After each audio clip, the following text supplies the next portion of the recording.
Hello everyone, current affairs की class में आपका स्वागत है। आज है 26 अक्टूबर और आज जो कुमार गौरव सर ने करंट अफेयर्स की क्लास करवाई है वो हम लोग करेंगे और साथ में कल की क्लास का रिवीजन करेंगे। ये क्लास आपकी बहुत जल्दी हो जाएगी और आपको ये नोट्स हमारे टेलीग्राम चैनल पर मिल जाएगा, जिसका लिंक आपको डिस्क्रिप्शन बॉक्स में मिलेगा। तो चलिए हम लोग अपने पहले क्वेश्चन से स्टार्ट करते हैं। पहला क्वेश्चन है, एशियाई पैरा गेम्स 2023 में एक ही संस्करण में 2 स्वर्ण पदक जीतने वाले पहले भारतीय कौन बने हैं? तो इन्होंने 2 स्वर्ण पदक जीता है, वो भी एशियाई पैरा गेम्स में। तो वो हैं अंकुर धामा और इन्होंने जो है 1500 और 5000 मीटर में इन्होंने गोल्ड दोनों में जीता है। ठीक है, अंकुर धामा ध्यान रखना। और क्रम पूछा जाएगा तो चौथे नंबर का है।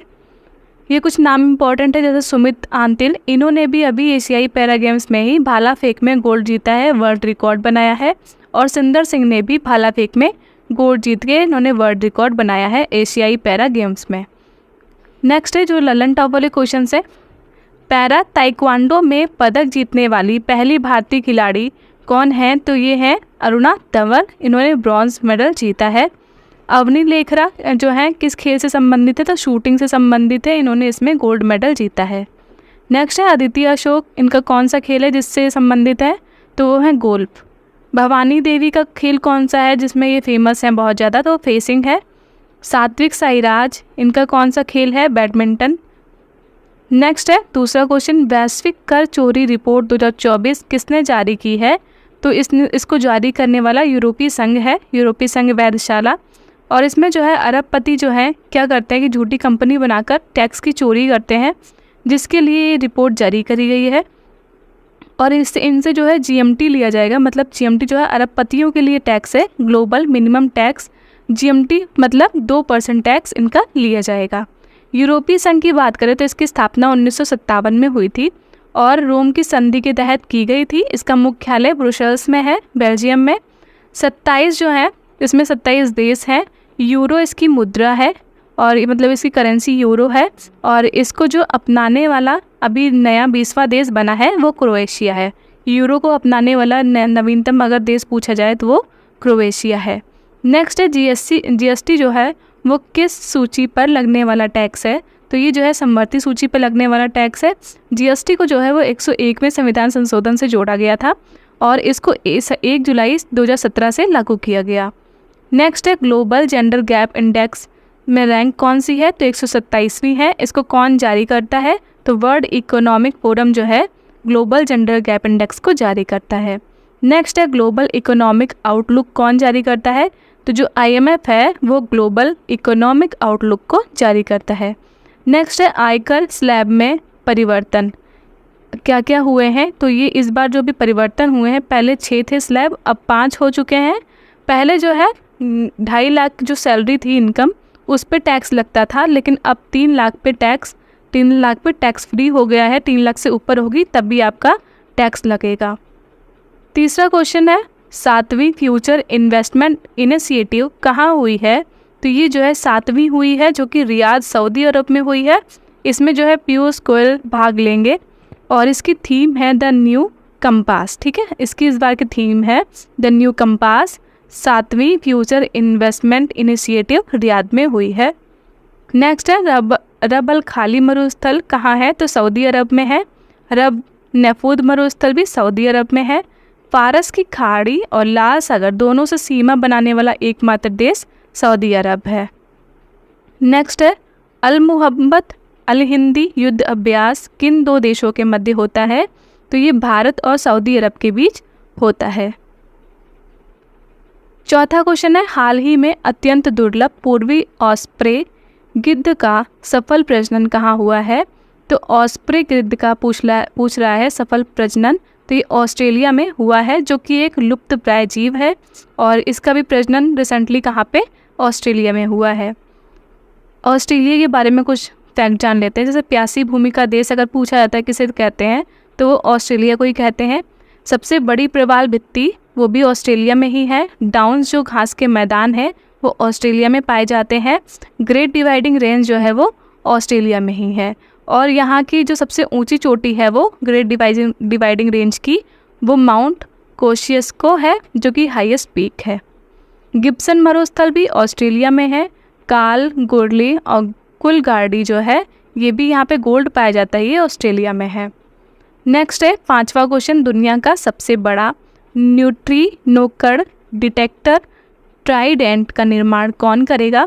तो इसका निर्माण करने वाला चीन है, जो कि पश्चिमी प्रशांत महासागर में इसको लॉन्च करेगा। दुनिया का सबसे बड़ा बन चुका है न्यूट्रिनो कण डिटेक्टर, ठीक है, ट्राइडेंट। न्यूट्रिनो का मतलब है जो कि एक भूत कण है, ये जो है आवेश रहित होता है और इसमें जो द्रव्यमान होता है वो बहुत ही कम पाया जाता है। भारत में अगर बात करें कि न्यूट्रिनो वेधशाला कहाँ है, तो जो थेनी जिला है तमिलनाडु का, वहाँ पे इसको स्थापित किया जा रहा है, मतलब किया जाएगा। अगर विश्व का सबसे बड़ा न्यूट्रिनो वेधशाला की बात करें तो वो अंटार्कटिका में है, जिसका नाम है आइस क्यूब वेधशाला। चीन के बारे में कुछ जान लेते हैं कि चीन की जो राजधानी है वो बीजिंग है। यहाँ पे जो यांगत्से नदी है वो एशिया की सबसे लंबी नदी है। ह्वांगहो नदी को हम लोग, जो कि चीन में ही है, इसको हम लोग चीन का शोक भी कहते हैं। और यहाँ पे टकला मकान मरुस्थल है। लीगो की बात करें, LIGO वेधशाला कहाँ है, तो ये हिंगोली महाराष्ट्र में है। परमाणु सिद्धांत के जनक किसको कहा जाता है, तो डाल्टन को हम लोग परमाणु सिद्धांत के जनक कहते हैं। डोकलाम विवाद जो है वो किसके किसके बीच है, जो कि इम्पोर्टेंट है बहुत ज़्यादा, तो ये भूटान, भारत और चीन के, इन तीनों के बीच है। नेक्स्ट है 6वां क्वेश्चन, देश का तीसरा नेशनल एजिंग सेंटर कहाँ स्थापित होगा? तो देश का तीसरा होगा और ये BHU उत्तर प्रदेश में किया जाएगा, नेशनल एजिंग सेंटर, ठीक है। एजिंग जो है, एजिंग का मतलब है कि वृद्धावस्था में देखभाल के लिए इसको स्थापित किया जा रहा है। ये तीसरा है जो कि BHU उत्तर प्रदेश में होगा। और जो अगर फर्स्ट और सेकंड की बात करें तो फर्स्ट है एम्स दिल्ली में और सेकंड है मद्रास चेन्नई में। नेक्स्ट है देश का पहला यूनिटी मॉल, तो ये उज्जैन मध्य प्रदेश में खोला गया। India's first nano liquid urea संयंत्र कहाँ स्थापित किया गया, तो कलोल गुजरात में किया गया है।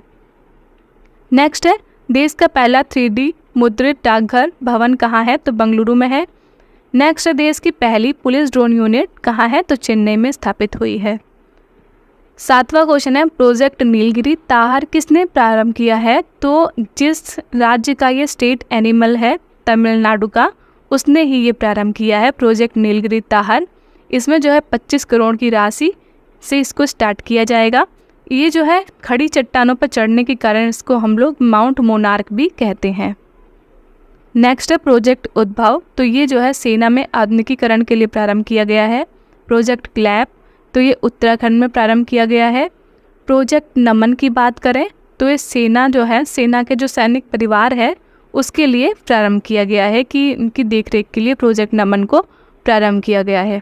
प्रोजेक्ट टाइगर की बात करें तो इसको 1973 में प्रारंभ किया गया था। इसके 50 साल पूरे हो चुके हैं और इसमें जो है प्रबंधन प्रभावशीलता मूल्यांकन के तहत अगर फर्स्ट की बात करें कि कौन सा है टाइगर रिजर्व, तो वो पेरियार टाइगर रिजर्व है, जो कि एग्ज़ाम के लिए इम्पोर्टेंट है। अगर पूछ सकता है कि प्रबंधन प्रभावशीलता मूल्यांकन के तहत फर्स्ट टाइगर रिजर्व कौन सा है, तो वो पेरियार टाइगर रिजर्व है। नेक्स्ट है रोजगार के अवसरों को बढ़ावा देने के लिए आई स्टार टैलेंट कनेक्ट पोर्टल किसने लॉन्च किया है, तो इसे लॉन्च करने वाला राजस्थान है, जो कि स्टार्टअप इकोसिस्टम को मजबूत करने के लिए लॉन्च किया जाएगा। क्या है, I star talent connect portal, Rajasthan इसको लॉन्च करने वाला बन गया है। अगर ललन टॉप क्वेश्चन की बात करें तो उसमें है पहला राइट टू हेल्थ बिल किसने लॉन्च किया, तो ये फर्स्ट राज्य बना है राजस्थान। मुख्यमंत्री चिरंजीवी बीमा योजना राजस्थान में हुई है। अधिवक्ता संरक्षण कानून पेश करने वाला देश का पहला राज्य कौन सा बना है, तो ये पहला राज्य राजस्थान बना है। नेक्स्ट है राजस्थान में वर्तमान में कितने जिले व संभाग हैं, तो इसमें 53 जिले व 10 संभाग हैं। 9वां क्वेश्चन है दूसरा सरस आजीविका मेला कहाँ प्रारंभ होगा, तो ये दूसरा है इस साल का। और सरस आजीविका मेला तो ये हरियाणा गुरुग्राम में प्रारंभ होने वाला है। और अगर पहला इस साल की बात करें तो जम्मू कश्मीर में वो लग चुका है इस साल का। ये जो है जो किसके लिए है, तो जो स्वयं सहायता समूह है महिलाओं का और जो हस्त निर्मित उत्पाद ये लोग बनाती हैं उसके लिए प्रदर्शनी लगाना। नेक्स्ट है ग्लोबल फिनटेक फेस्ट 2023 मुंबई में हुआ है। बंगस वैली फेस्टिवल जम्मू कश्मीर में। उत्कर्ष व उन्मेष फेस्टिवल भोपाल मध्य प्रदेश में। पहला अंतर्राष्ट्रीय खेल फिल्म फेस्टिवल जो है वो कोलकाता में हुआ है। 10वां क्वेश्चन है दिवंगत हुए पहले ब्लैक एक्शन हीरो रिचर्ड राउंडट्री का संबंध किससे था, तो इनका संबंध USA से था। ये USA के थे जिनका अभी निधन हो गया है। इनकी पहली फिल्म है सॉफ्ट फिल्म, जो कि 1971 में रिलीज़ हुई थी। ये थोड़ा बहुत इंपॉर्टेंट है, बहुत ज़्यादा इंपॉर्टेंट नहीं है, क्योंकि पूछ भी सकते हैं कि रिचर्ड राउंडट्री कौन थे। तो ये एक जो है एक्टर भी कह सकते हो या डायरेक्टर, दोनों थे, ठीक है। माइकल डगलस की बात करें तो ये जो है सत्यजीत रे, इनको अभी लाइफ टाइम अचीवमेंट अवार्ड दिया गया है। और कॉन्स फिल्म का जो है मानद पाल्मेदी अवार्ड भी इनको दिया गया है। मिशेल येओ जो है ऑस्कर अवार्ड पाने वाली महिला जो है, पहली महिला बनी है, वो भी एशिया की पहली एशियाई महिला बनी है ऑस्कर अवार्ड पाने वाली मिशेल येओ। नेक्स्ट सतीश कौशिक की बात करें तो ये जो है एक्टर और डायरेक्टर दोनों हैं, जिनका अभी रिसेंटली निधन हो गया है। MS गिल जो है ये मुख्य चुनाव आयुक्त थे। नेक्स्ट है आखिरी, श्रीलंका भारत सहित 7 देशों के नागरिकों को मुफ्त वीज़ा सेवा प्रदान करेगा। कौन करेगा? तो श्रीलंका करेगा। अब कल की क्लास का रिवीजन कर लेते हैं फटाफट से। प्रतिवर्ष संयुक्त राष्ट्र दिवस कब मनाया जाता है? तो 24 अक्टूबर को मनाते हैं। एशियन पैरा गेम्स 2023 में पैरा डोंगी में स्वर्ण जीतने वाली पहली भारतीय कौन बनी है? तो प्राची यादव बनी है, जो कि ग्वालियर की है। और ये जो एशियन पैरा गेम्स हुआ है 2023, क्रम कौन सा था? चौथा था। नेक्स्ट है विश्व पोलियो दिवस 2023 कब मनाया गया? तो 24 अक्टूबर को मनाया गया। नेक्स्ट है केंद्रीय गृह मंत्री अमित शाह ने देश के पहले नैनो तरल BAP संयंत्र का उद्घाटन कहाँ किया है? तो कलोल गुजरात में किया है। नेक्स्ट है वायुसेना में एयर मार्शल बनने वाली दूसरी महिला सैन्य अधिकारी कौन है? तो ये साधना सक्सेना नायर हैं। अगला है वनडे में सबसे तेज 2000 रन बनाने वाले बल्लेबाज कौन है? तो शुभमन गिल बन चुके हैं। 38 पारी में इन्होंने 2000 रन बनाए हैं। नेक्स्ट सहकारी बैंक की सपनों का संचय जमा लिंक्ड ऋण योजना का शुभारंभ किसने किया है? तो ये हिमाचल प्रदेश में किया गया है, सुखविंदर सिंह जी ने किया है, और जो कि छात्राओं के लिए है। नेक्स्ट छात्रों की सहायता के लिए AI powered app doubt clearance bot किसने लॉन्च किया है? तो आंध्र प्रदेश ने इसको लॉन्च किया है। नेक्स्ट क्वेश्चन है 54वां भारतीय अंतर्राष्ट्रीय फिल्म समारोह कहाँ आयोजित हुआ? तो यह गोवा में हुआ है। आखिरी क्वेश्चन है गाजा संघर्ष पर शांति शिखर सम्मेलन कहाँ हुआ? तो कैरो काहिरा में मिस्र में हुआ है, जो कि गाजा संघर्ष पर शांति शिखर सम्मेलन था। तो आज की क्लास आपको कैसी लगी कमेंट में ज़रूर बताइएगा। मिलते हैं अगली क्लास में।